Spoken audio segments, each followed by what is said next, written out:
Bakit siya P77? Yung P77 ang exact address kung saan mamamasukan si Luna Caceres, yung character name ko, na bilang house cleaner, lilinisin niya yung P77. Unit yun. Unit sa isang luxurious condominium. Wow! At doon iikot ang buong pelikula. Ang puwet nating lahat. Sa kababalaghan, sa horror, sa lahat ng emosyon talaga. Okay, Doon so iikot. hindi P77 ang una mong horror film dahil ako pinanood ko talaga yung Road, The Road. Yung Road lang, The Road. Kung saan di ba kasama ko si Alvin Richards. Yeah! Ano ba yan? So, anong difference ito? Kasi yung thriller din yung, di ba?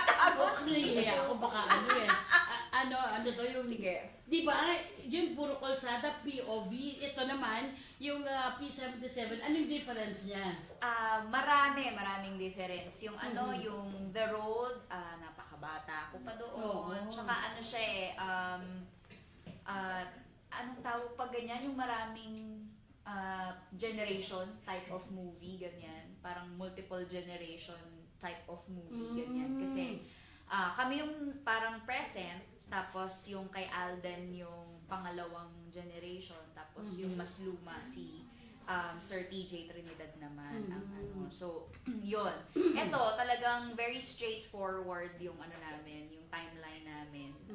Present lahat, ganyan.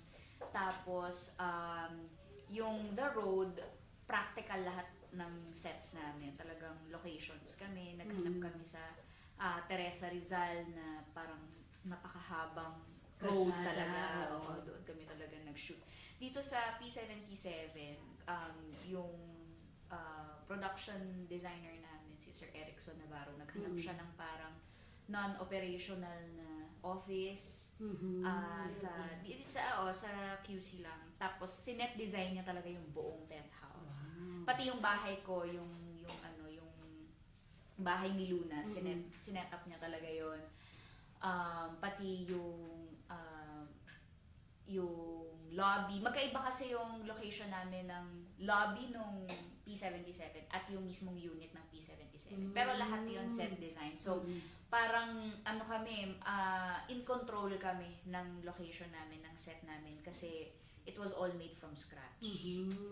Galing, so binihisan ng buong Yan, building. mismo. Wow, Sir galing Erickson naman. Navarro. At doon lahat ng setup. Yes, lahat so doon lahat nangyari. Syempre.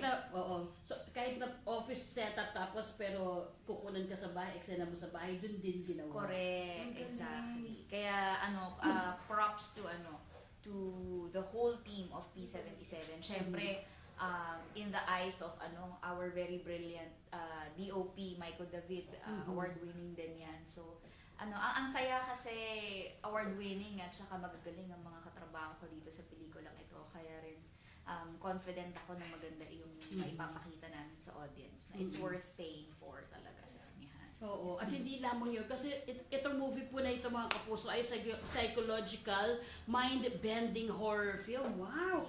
Paano di ba kasi I usually say na mind-boggling, mga ganyan. Pwede rin. Heart-pumping. Pero ito, mind-bending horror film. Psychological mind-bending film. Yes. Wow, parang pag nanood ka ba, yung talagang, hindi lang mapapaano yun. Sabi mo, ako yung gusto ko kasi nanonood ng horror, lalo pag may kasama kang kaibigan, yung Parang nasa space shuttle tayo. Hindi pa kasi sabi mo, iikot Oo nga naman, tama naman nga. Tama, mali ko. So hindi ko na, di ba ba yung mind-bending?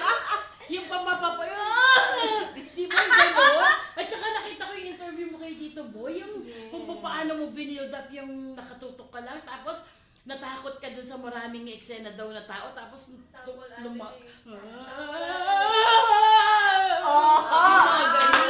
Wait, di ba? Wala actors ko yan. Kaso walang iyak. Galing! Kasi pag nanonood kasi ako ng horror films, yung alam mo yung nagbi-build up din, pati mo.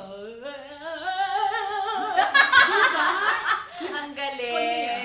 Pero sa'yo iba Pero naman. nanonood talaga kayo ng horror fan kayo? Yes, oo. Ay, Pero wow. hindi yung ayoko manood ako mag-isa lang tsaka gabi. Tama yun. Dapat pag pinanood nyo tong P77, Oo. isama nyo yung buong pamilya nyo. Tama. At saka maghikayat kayo, especially the prizes. Yes, Pwede meron ba na natin kami ngayong banggitin yan? Oo, pwede na. Hindi ko lang sa ulado yung Pero meron na kaming special cinema promo ngayon. 275 For Metro Manila. 275 pesos na po sa mga sinihan dito sa Metro Manila. At sa aming provincial rate, ang 230 pesos For po. SM Cinema. For SM Cinemas, 275 within Metro Manila, tapos 230 pesos sa mga probinsya na SM Oh, see? Cinemas. Parang dalawa na kayong nanood, so pwede mo nang ilibre yung kaibigan mo. Exactly. Or the whole barangay. Yes. At saka gusto ko lang din i-emphasize na though horror po ang genre namin, marami po kasing nagulat din dahil